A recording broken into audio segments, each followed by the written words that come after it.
Standard Deviation and Variance. If we compare these two sets of data, we find that the mean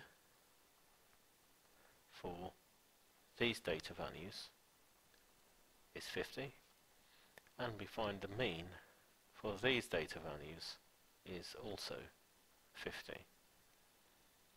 Now, the mean alone is not enough to summarize some data. We also need a measure of how spread out the data is. And we can see quite clearly that for B, the data values are very close to the mean, and for A, the data values are really spread out. So in this video we're going to look at how to measure standard deviation and variance. And both standard deviation and variance are a measure of how spread out data is from the mean. So then when we summarize data, we can give both the mean and the standard deviation. And then we can use these values to compare one data set with another. So the standard deviation and variance measure the spread of the data from the mean. All of the data is used in the calculation, so if you have any extreme values, any outliers, they are also used in the calculation for standard deviation and variance. And the standard deviation and variance are always positive values and never negative. They can be 0 or positive values, but they can never be negative values. Now, the OCR syllabus states that you need to know these two formulae to work out the mean. So we've got this one here to work out the mean of a single list of numbers, and this one here if you have a frequency table. And to work out the standard deviation, you need to know these four formulae. The first two are equivalent. They are to work out the standard deviation of a list of numbers, and then if you have a frequency table, then you would use either of these two. And you need to memorize all of these formulae. None of these are given to you in the formula book. Okay, let's have a look at how to work out the standard deviation for a list of numbers using this formula, the one that's highlighted here. Okay, so this will be method 1. I've got some data values here, and the first thing is to work out the mean, because we need the mean in the calculation there. Okay, so if we add these data values together and then divide, so we've got 2 plus 11 plus, okay, so add them together and divide by 6, because there are 6 data values there. That gives a mean of 10. So the mean value here is 10. That's the mean of all this. Now, in the formula, we see that you have got x minus the mean. So the bit inside the brackets, let's focus on this, x minus the mean. So for the first one, brackets, x is 2 minus the mean, which is 10, close brackets, squared. So 2 minus 10 is minus 8 squared, 64. Okay, if we do the same for the second one, you've got 11 there, so 11 minus the mean squared. 11 minus 10 is 1, 1 squared is 1, and then if we do the same with the others,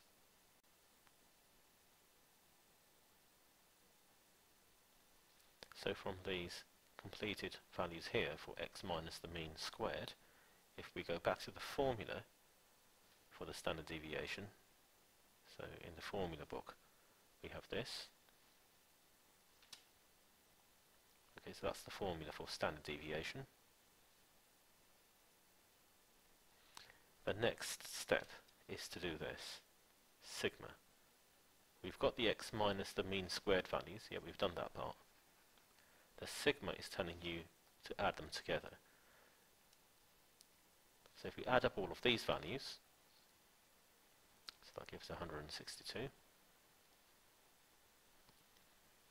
So now we know that sigma x minus the mean squared is equal to 162, and we know that the number of data values is 6, so n is equal to 6.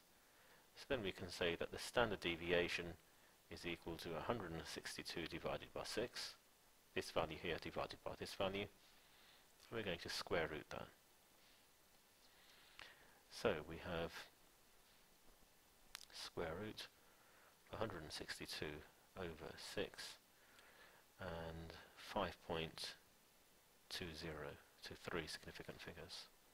5.20.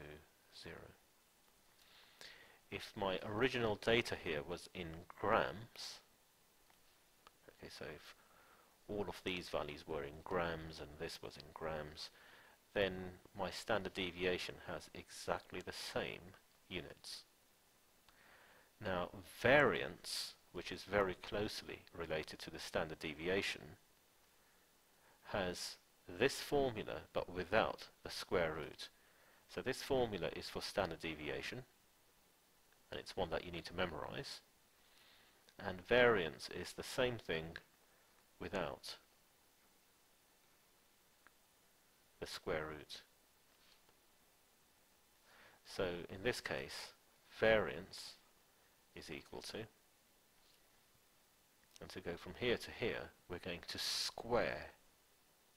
Okay, we square the standard deviation to get the variance. That's how you get rid of the square root, by squaring. So back to the calculator. So that was the value, the exact value for the standard deviation. If I square that value, I get 27. Now the interesting thing here is that the units for variance are the same units here but squared. So that would give you 27 grams squared, and as you can see, these units here, they're not the same as the original units. For that reason, standard deviation is preferred when we're comparing two or more sets of data.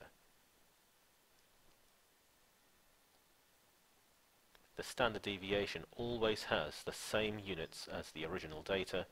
The variance does not.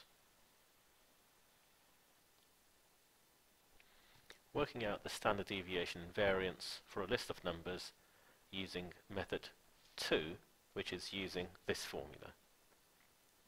Okay, we've already used this one, now we're going to use this one, and we'll get the same result as before because we'll start with the same data.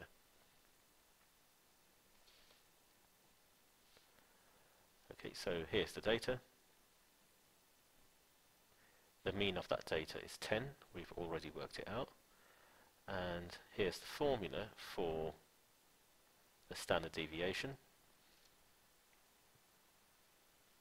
And in this formula we have the mean, which we have already worked out. So we're going to square that value and put it there because it says the mean squared.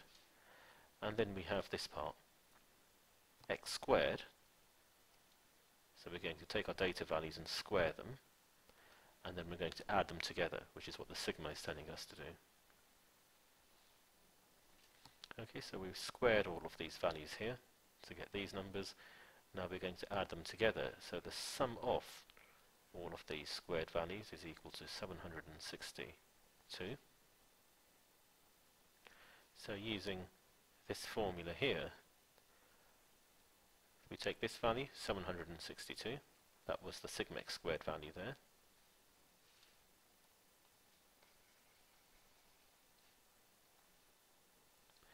We divide by n, there are 6 data values, so n is 6, minus the mean squared, and the mean is 10, so minus 10 squared, and we're going to square root all of this. And as you can see, this calculation is easier this time, because to take a number and square it is quicker than taking a number, subtracting the mean, and then squaring.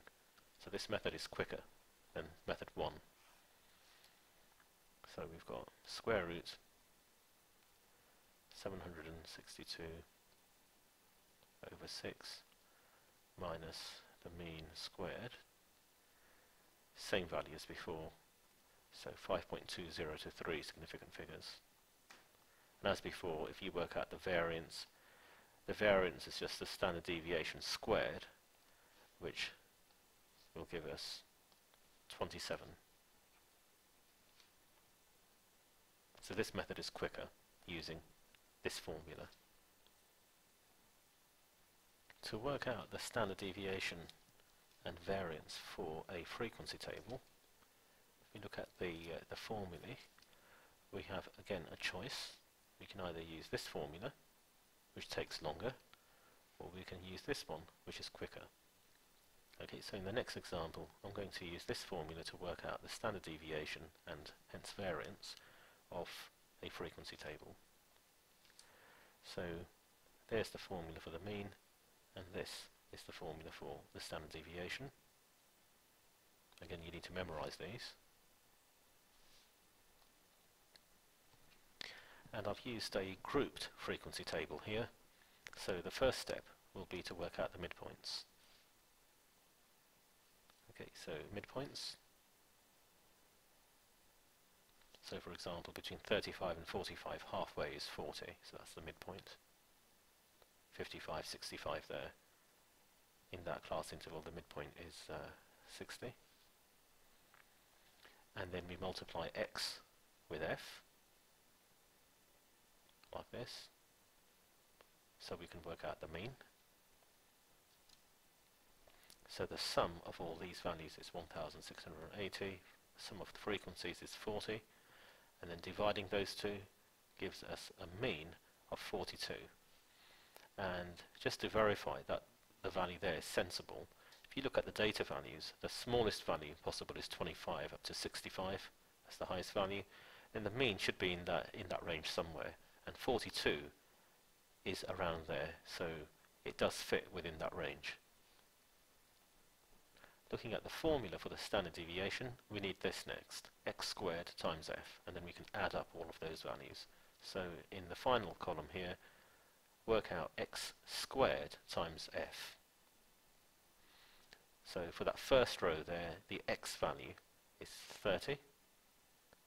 So you square that, so 30 squared, times f, which is 8, like this. If we do that for the others, and work out the sum of all those values, then we're ready to put in these values into our formula.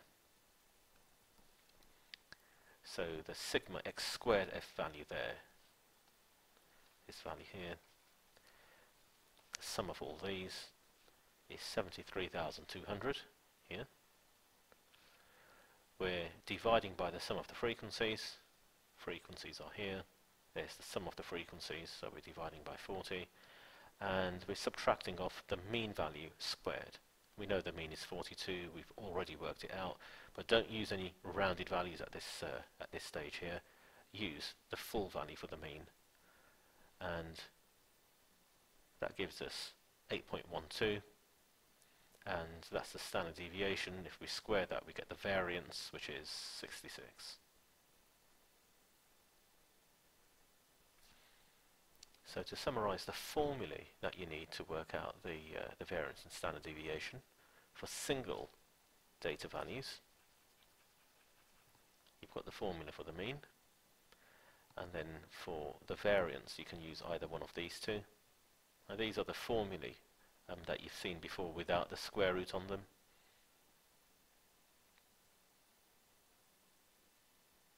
This one's easier. And you've got the formulae for a frequency table. Use midpoints if you need to. Again, this one's easier. And if you've worked out the variance from these formulae, if you square root the variance, you get the standard deviation. and if you square the standard deviation, you get the variance. So these formulae here in the formula book, these are for standard deviation, and if you remove the square root on all of these, you get the formulae for the variance. Now once you've worked out your mean and standard deviation, you typically go on to make comments by comparing the mean and standard deviation from various different data sets. So for example, data A here has a mean of 21.3, data B has a similar mean, 22.5, so the means are similar. So if you're comparing the means, it doesn't tell you much, and to say that B is higher than A, it's true, but it's better to say that they're similar. When you look at the standard deviations, because A has a lower standard deviation, it means that the data values are closer to the mean compared to B, which has a higher standard deviation, so these values for B would be more spread out. So we could say that there's more variability for B compared to A. Okay, so for B we can say there is more variability in the data, and for data A, because the standard deviation is lower, we can say that the data is more consistent.